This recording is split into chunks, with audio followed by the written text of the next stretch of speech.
The past is not what it seems. Secrets buried, truths forgotten. Welcome to Strange History, where the unknown becomes known.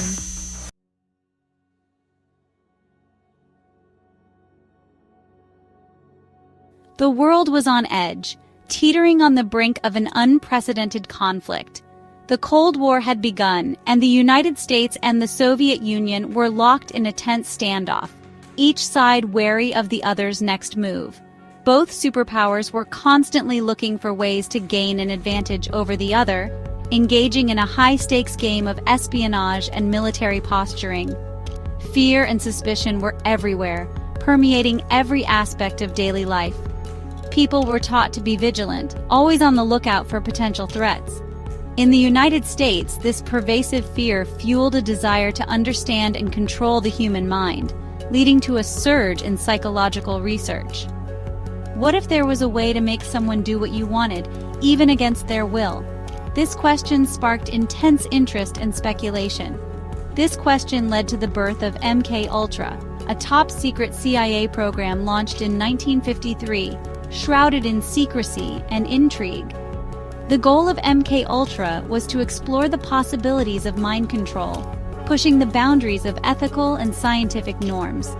The CIA was interested in everything from enhancing the performance of their own agents to developing techniques for interrogating suspected spies, leaving no stone unturned.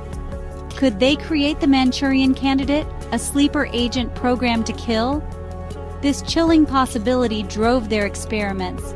The Cold War provided the perfect cover for such a program, allowing it to flourish under the guise of national security. In the name of national security, the CIA poured millions of dollars into MK-Ultra, keeping its existence hidden from the public and even from most of the government, ensuring that its secrets remained buried for decades. MK-Ultra was shrouded in secrecy from the start.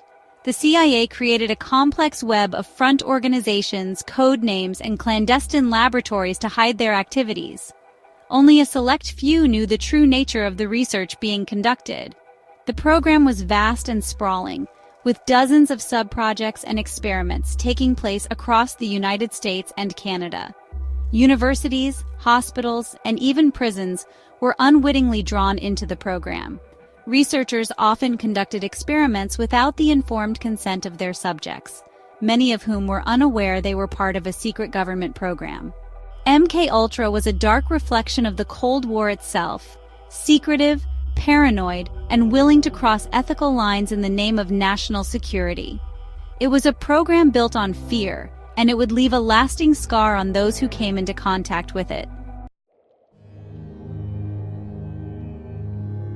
At the heart of MK-Ultra lay a fascination with mind-altering substances, a curiosity that drove the CIA to explore the boundaries of human consciousness. The CIA was particularly interested in LSD, a powerful hallucinogenic drug that had recently been synthesized by Swiss chemist Albert Hofmann. They saw potential in its ability to alter the mind. They believed that LSD could be used to break down a person's sense of self, making them susceptible to suggestion and control, effectively turning them into unwitting puppets. Thousands of unsuspecting subjects were given LSD in various settings, from hospitals to brothels, often without their knowledge or consent, leading to unpredictable and often dangerous outcomes. The CIA even dosed their own agents, with disastrous results in some cases, causing paranoia, mental breakdowns, and in some instances, death. One such case was the tragic death of Dr. Frank Olson, a CIA scientist who plunged to his death from a hotel window after being secretly given LSD, raising questions about the ethics and oversight of these experiments. While LSD was a central focus, MK-Ultra researchers experimented with a wide range of other techniques, including hypnosis, electroshock therapy, and sensory deprivation, each method pushing the limits of human endurance and psychology. They also explored the use of more exotic methods, such as subliminal messaging and psychic phenomena, delving into the unknown in their quest for control over the human mind. The driving force behind MK Ultra was Sidney Gottlieb, a brilliant but eccentric chemist who headed the CIA's technical services staff. Gottlieb was a man obsessed with control, and he saw MK Ultra as a way to unlock the secrets of the human mind. Gottlieb's single-minded pursuit of mind control led him to authorize some of the program's most unethical experiments. He believed that any means were justified in the pursuit of national security, and he showed little regard for the well-being of his subjects. Under Gottlieb's leadership, MK Ultra spiraled further into darkness. He created a culture of secrecy and impunity within the program, where ethical boundaries were routinely crossed. Gottlieb's legacy is a reminder of the dangers of unchecked power and the importance of ethical considerations in scientific research. Operation Midnight Climax: A Dark Chapter. One of the most notorious sub-projects of MK Ultra was Operation Midnight Climax. This operation involved setting up safe houses in San Francisco and New York City, where unwitting subjects were lured with the promise of free sex and drugs. The CIA hired prostitutes to dose men with LSD and then observed their behavior from behind two-way mirrors. The goal was to study the effects of LSD on sexual behavior and to see if it could be used to extract information from people. Operation Midnight Climax was a gross violation of privacy and consent. The men who participated were unaware that they were being drugged and observed by the CIA, and they were never given the opportunity to consent to the experiment. Unmasking MK Ultra: A Legacy of Secrets. For nearly 2 decades, MK Ultra operated in the shadows. However, in the early 1970s, a series of events brought the program crashing down. A Senate committee led by Senator Frank Church launched an investigation into the CIA's activities, including MK Ultra. At the same time, a number of journalists began to uncover evidence of the program's existence. Faced with mounting pressure, CIA Director Richard Helms ordered the destruction of all MK Ultra records in 1973. However, some documents survived, providing a glimpse into the program's dark underbelly.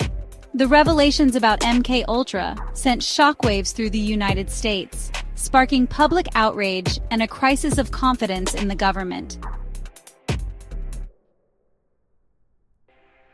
The human cost: victims of mind control. The full extent of MK Ultra's damage may never be known. However, it is clear that the program had a devastating impact on the lives of many people. Countless individuals were subjected to unethical and often traumatic experiments without their knowledge or consent. Many MK Ultra victims suffered long-term psychological effects, including memory loss, anxiety, and depression. Some even committed suicide. The CIA's actions left a legacy of pain and mistrust that continues to this day. Despite the efforts of victims and their families, the CIA has never been held fully accountable for its actions. The destruction of most MK Ultra records has made it difficult to prosecute those responsible, and the government has repeatedly invoked national security concerns to justify its secrecy. Echoes of MK Ultra conspiracy and culture. MK Ultra has become a cultural touchstone, inspiring countless books, films, and television shows. The program's themes of mind control, government conspiracies, and the dark side of science continue to resonate with audiences today.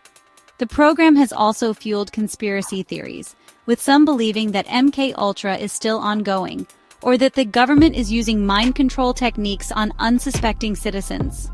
While there is no evidence to support these claims, the legacy of MK Ultra continues to cast a long shadow. The story of MK Ultra serves as a cautionary tale about the dangers of unchecked power and the importance of ethical considerations in scientific research. It is a reminder that even in a democracy, the government is capable of overstepping its bounds and violating the rights of its citizens. The never-ending quest: lessons for the future. The quest to understand and control the human mind is as old as humanity itself. From ancient philosophers to modern scientists, this journey has been long and complex. While MK Ultra may be a dark chapter in the history of this quest, it serves as a crucial lesson in the ethical boundaries that must be respected. It is unlikely to be the last. The pursuit of knowledge continues, but it must be guided by a moral compass. As science and technology continue to advance, the potential for both good and harm increases exponentially. So too will the possibilities for manipulating the human mind. This brings both exciting opportunities and significant ethical dilemmas. It is essential that we learn from the mistakes of the past, understanding the consequences of unethical research, and ensure that such research is conducted ethically and transparently, with oversight and accountability. We must be vigilant in protecting our fundamental rights and freedoms, ensuring that they are never compromised, and we must hold those in power accountable for their actions, demanding transparency and justice. MKUltra stands as a stark reminder that the pursuit of knowledge and power must always be tempered by ethical considerations and human compassion. We must never forget the human cost of unchecked ambition and the importance of safeguarding the sanctity of the human mind, ensuring that future endeavors are rooted in empathy and respect. The past is a shadow we'll never outrun. Thanks for venturing into the unknown with us on this journey through strange history. But this is only the beginning. Stay tuned as we uncover more secrets, unravel hidden truths, and walk deeper into the mysteries that shaped our world. Like, follow, and subscribe, and don't forget to hit the bell so you never miss what's waiting in the dark. Until next time, stay curious and stay vigilant.